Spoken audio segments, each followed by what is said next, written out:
On repart les amis. Alors comme je vous le disais, on va radicalement changer d'ambiance là pour le coup. Salut Florent Malbranche donc avec nous, PDG, cofondateur de Brigad.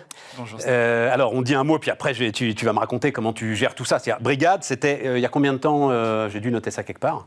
5-6 ans 5-6 ans, c'est ça, on a lancé l'activité en 2016. Et l'idée c'était l'appli pour les extras. Les extras de l'hôtellerie-restauration. C'est ça.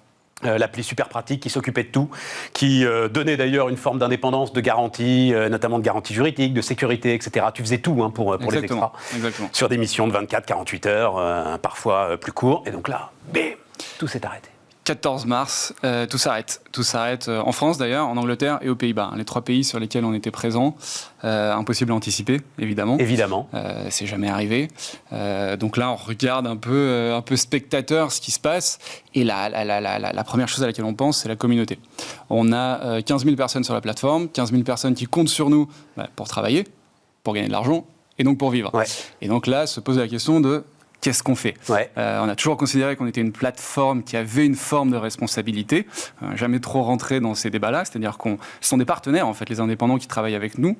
Sans eux, on n'est pas grand-chose. Et sans nous, en fait, ils sortent. Et puis, donc, tu facilitais l'ensemble de leur démarche. Exactement. Enfin, non, vraiment. Et du coup, c'est une formidabilité. Évidemment. Et du coup, on a besoin d'eux. On a besoin de prendre soin d'eux. Donc, première décision, c'est comment on les sécurise financièrement. Ça, c'est extrêmement important. Et alors, comment t'as fait ? On met en place un fonds de solidarité qu'on autofinance dès le, je sais plus, 24 ou 48 heures. Et ben, ça coûte cher. Et donc, on décide de mettre ça en place et on vient sécuriser les utilisateurs qui sont le plus dépendants, en fait, qui gagnent le plus d'argent sur la plateforme parce que, de facto, sont les plus impactés par la crise. Et donc, on finance pendant quelques semaines un espèce de filet de sécurité pour quelques centaines d'euros. Mais parce qu'il y a déjà eu, il a mis du temps à se mettre en place le fonds de solidarité. Ça, c'est le deuxième élément de l'État, voilà. Tout à fait. Mais toi, au-dessus même que... Non. Donc, en fait, c'est notre première réaction. C'est-à-dire qu'il faut faire quelque chose. Ouais. Donc, on prend cette décision et on vient sécuriser 75% des revenus des personnes très dépendantes de la plateforme. Ça représente combien de personnes ? Ça représente quelques centaines de personnes. Et en coût, ça nous a coûté quelques dizaines de milliers d'euros. D'accord. J'ai plus le chiffre. D'accord. Mais en parallèle, par contre, on travaille avec le gouvernement et on enchaîne justement les rendez-vous avec le gouvernement pour que ces indépendants puissent intégrer le fonds de solidarité. Et ça, c'est le relais qu'on vient trouver. Et moi, c'est l'incroyable découverte en fait de cette crise, c'est que les indépendants ont été pris en compte en fait pour la première fois depuis extrêmement longtemps. Tout à fait. D'un côté, pour les salariés, on vient mettre en place quelque chose qui existait mais qui n'était pas développé, l'activité partielle. Et pour les indépendants, on vient mettre en place ce fonds de solidarité. Donc on en parlera peut-être. Vas-y. Qui a beaucoup évolué en fait, qui était très simple et plutôt efficace. On va dire les 3 premiers mois de mars à juin. Ensuite, qui a disparu parce que reprise, réouverture des restaurants. Et d'ailleurs, pour nous, c'était plutôt une bonne nouvelle. Et reprise super forte d'ailleurs, super dynamique, etc. Pour nous, excellente nouvelle. Et d'ailleurs, c'est ce qui fait qu'on a hyper confiance en l'avenir. C'est que l'activité repart instantanément sur la plateforme. Les missions retombent partout en France, pareil en Angleterre. Mais alors donc, quand ça a refermé là en novembre, fonds de solidarité différent alors à ce moment-là, exactement. Fonds de solidarité différent à ce moment-là. Alors, pas différent tant dans les montants et les conditions d'accès, mais beaucoup plus contrôlé.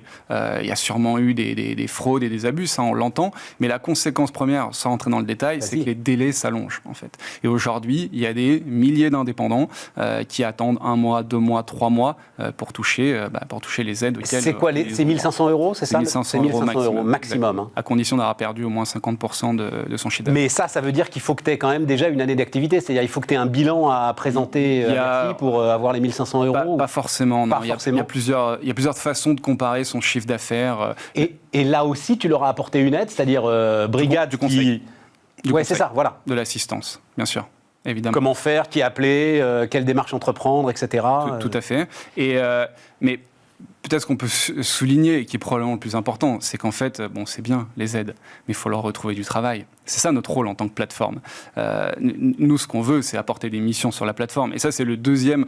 Évidemment, on les a aidés. Évidemment, on a fait tout ce qu'on pouvait pour qu'ils aient accès à ce fonds de solidarité. On s'est aussi appuyé d'ailleurs sur certaines organisations syndicales. J'en profite pour souligner le travail exceptionnel qui est fait par Indépendant.co, qui est fait par Union, qui viennent justement en soutien de ces indépendants-là et qui peuvent les assister. D'ailleurs, je passe le message, qui peuvent les assister en cas de situation un petit peu compliquée. Très intéressant, absolument. Donc ça, c'est un travail magnifique qui est réalisé et qu'il faut souligner.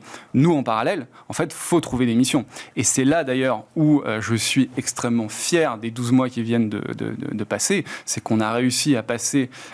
depuis le début, je dis, Brigade, c'est une start-up dans les RH. C'est pas quelque chose dans l'hôtellerie-restauration. L'hôtellerie-restauration, c'est le premier pan, première industrie à laquelle on s'attaque. On a déjà eu la discussion, on a parlé plein de fois. J'ai vraiment à cœur que les gens comprennent ça. Et en fait, ça nous a donné l'opportunité de ça. Qu'est-ce qui s'est passé au début de la crise, en fait? Les EHPAD, les cliniques, les maisons de retraite, les gens ne voulaient plus trop aller travailler, en fait. Et donc, ils avaient besoin... En fait, tous ces établissements sont plus ou moins des gros hôtels, en fait, médicalisés. Et de la restauration. Et de la restauration. Tout à fait. Exactement. Et donc, c'est là, en fait, où nous, on a eu le plus d'impact et le plus de valeur ajoutée. C'est qu'on est passé de 0 mission sur ce secteur à plusieurs milliers par mois en quelques mois. Avec une formation particulière, alors j'ai appris ça. Exactement. Il faut une formation particulière pour aller bosser en EHPAD, quand même. Il faut savoir travailler dans un milieu médicalisé. Voilà. Ce qu'on sert dans un EHPAD est forcément un petit peu différent de ce qu'on peut servir au restaurant. Et donc, c'est là où on a eu le plus de valeur ajoutée, en fait. C'est offrir cette formation. Enfin, offrir financièrement, c'est pas le point, en fait. C'est prendre le temps de l'organiser, en ligne, évidemment, et faire en sorte que toutes les personnes... C'est-à-dire qu'elle n'existait pas, la formation? Si, elle existait, mais il fallait la rendre accessible. Donc, on s'est appuyé sur des partenaires pour le faire. Et donc, on a pu former comme ça des centaines de cuisiniers, de chefs, aux contraintes du milieu, on va dire, médical ou médico-social, et qui, aujourd'hui, réalisent des missions dans tous ces établissements. Et ça, c'est absolument... Les équipes chez Brigade ont été incroyables là-dessus. C'est génial, quand même, bien sûr. Plusieurs milliers de personnes, tu dis? Plusieurs milliers de personnes, bien sûr, oui. Ouais. Et alors maintenant, est-ce que tu n'es pas quand même, parce que tu dis, je suis très optimiste, parce que dès que ça va rouvrir, ça repart? Il y aura une phase de relance, évidemment. Mais il n'y a pas un certain nombre de tes gars qui se disent, oula, plus jamais ça, moi je change de métier. Ou plus jamais ça, moi, indépendant. Waouh, c'est terrible, je veux rentrer dans une boîte. Indépendant, non. Il n'y a pas de sujet là-dessus. Personne ne nous l'a remonté. Bah non, parce qu'ils ont été reconnus une fois de plus, en fait. Et donc ça a été difficile. Non, mais ça a été difficile. Mais on a vu, en fait, les opportunités sont quand même multipliées. Oui, il y en a qui sont allés vers d'autres secteurs. Et d'ailleurs, quand on leur demande, on arrive à un chiffre d'à peu près 30% qui se pose la question de est-ce que j'ai vraiment envie de continuer dans l'hôtellerie-restauration? C'est normal. On est au plus dur de la crise, en fait. Quand on pose la question maintenant, c'est dur d'être optimiste. Mais on ne va pas rester comme ça. En fait, le monde, ce n'est pas un univers de rues fermées avec des terrasses empilées. Je n'en peux plus de voir cette photo de chaises empilées. Mon Dieu, mais nous aussi, quoi. Et donc, ça va revenir, c'est évident. D'ailleurs, on le voit en Italie, ça revient en Angleterre. Parce que nous, en fait, j'entendais juste avant, on parlait de regarder l'international. Ouais. C'est extrêmement important, surtout dans une crise comme ça-là. Ouais. Nous, on a notre équipe en Angleterre qui est prête aussi. On voit que les deadlines en Angleterre commencent à être un petit peu affinés. En France, c'est vrai qu'on est toujours dans le flou. Je leur jette pas la pierre, c'est extrêmement compliqué comme situation, mais on sait que ça va réouvrir, en fait. Et comment est-ce que tu entretiens? Parce que certains de tes gars, alors oui, il y a eu l'été, mais on va dire certains de tes gars ne bossent plus depuis 6 mois? Comment tu t'entretiens une communauté, t'envoies des messages, t'essayes de faire vivre? Comment est-ce que ça se passe dans ces cas-là? On fait tout ce qu'on peut, c'est sûr. On organise des événements en ligne, mais tout le monde sait que ça commence à fatiguer un petit peu, les événements en ligne. Mais pas plus tard qu'hier, d'ailleurs, on en avait un, et c'était formidable. On avait une centaine de personnes connectées, ce qui est quand même déjà bien sur cette communauté-là, et qui, je sais pas, on sentait qu'il y a une forme de confiance, on s'est installé dans j'appelle ça le faux plat là, qui dure un peu, mais tout le monde voit bien que ça va repartir. Enfin, honnêtement, j'ai très confiance en ce qui va se passer. Et il ne faut pas oublier, on a des missions qui tombent tous les jours aujourd'hui. C'est-à-dire, tu as des missions qui tombent tous les jours? En restauration, en santé. Oui, c'est ça, mais en santé, parce que tout le reste est fermé. Bien sûr. Oui, voilà, mais bon, ça fait quand même travailler plusieurs centaines de personnes tous les jours. Quelle leçon tu vas tirer Alors, d'abord, j'imagine quand même... tiens, c'était une phrase, ça, un des premiers trucs que j'avais appris, c'est... ta trésorerie est plus importante que ta mère. TTPTM, je crois que c'était quelque chose comme ça. Phrase de start-upper, ta trésorerie est plus importante que ta mère. J'espère qu'elle ne va pas regarder. Sinon, tu comprends le truc, quoi. Oui, c'est extrêmement important. Et évidemment, il faut avoir un œil rivé dessus en permanence. Parce que toi aussi, ton chiffre d'affaires, il s'est effondré quand même. Oui. Effondré, non, d'ailleurs. Je dis oui, c'est pas vrai. Non, grâce au système de santé. Exactement. Ouais. En fait, on a fait moins 20% par rapport à l'année d'avant.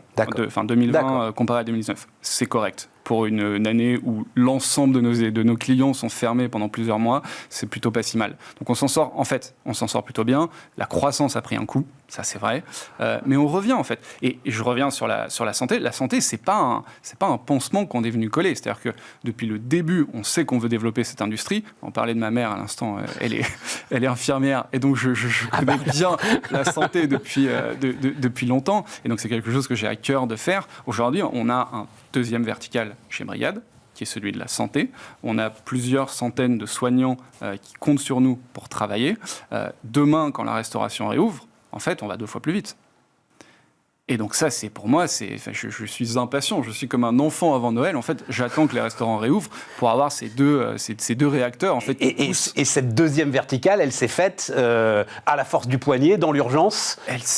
Tu pensais, mais en fait, tout a été accéléré par ce que tu as traversé. Il faut y aller, quoi. Donc on a hésité. D'ailleurs, on a cherché. On a lancé l'agriculture. À un moment, il y avait les agriculteurs qui disaient on va avoir mal à trouver. Je me souviens très bien de cette histoire. Oui. On a lancé ça. C'est encore vrai d'ailleurs, sur le ramassage notamment des fruits. Oui, c'est pas un franc succès. Et puis petit à petit, en fait, via la restauration en santé, c'est les besoins de personnel de soins, en fait, se sont fait. On les connaissait, mais en tout cas, les gens nous ont dit votre plateforme fonctionne très bien, on a envie de l'utiliser pour le personnel de soins. Et donc, on a regardé si c'était faisable. On a lancé ce test en septembre. Aujourd'hui, ça marche extrêmement bien. On réembauche aussi chez Brigad, ce qui est une super nouvelle. Et donc non, très confiant en l'avenir. Et puis cette crise, donc pour parler des leçons, 1, dépendre d'une industrie, c'est dangereux. Ouais. 2, c'est mieux. Ouais. Et puis, en fait, ça nous a permis de prendre un petit peu de recul et de prendre du temps, de mieux faire les choses. On a travaillé sur plein de sujets, qui soient produits, la communauté, on en parlait à l'instant. Ça nous a permis aussi de prendre le temps de devenir une entreprise à mission. Depuis longtemps, je clame notre différence en disant que voilà, moi je veux construire une plateforme qui soit éthique, qui soit responsable, qui soit durable. Je veux trouver un modèle qui tienne dans le temps, qu'on soit une vraie... Je ne dis pas que Brigad est le futur du travail, je dis qu'on est un morceau du futur du travail. Et donc on a fait ça, on a fait cette conversion en entreprise à mission. Et donc voilà, et aujourd'hui on Open Classroom en même temps que toi. Il y en a plein. Ouais, absolument, mais parce que vous avez des parcours pour moi qui sont un peu comparables. On a tellement hâte que ça reparte et on est impatient. Florent Malbranche, PDG, cofondateur de Brigad, notre invité sur Bismart.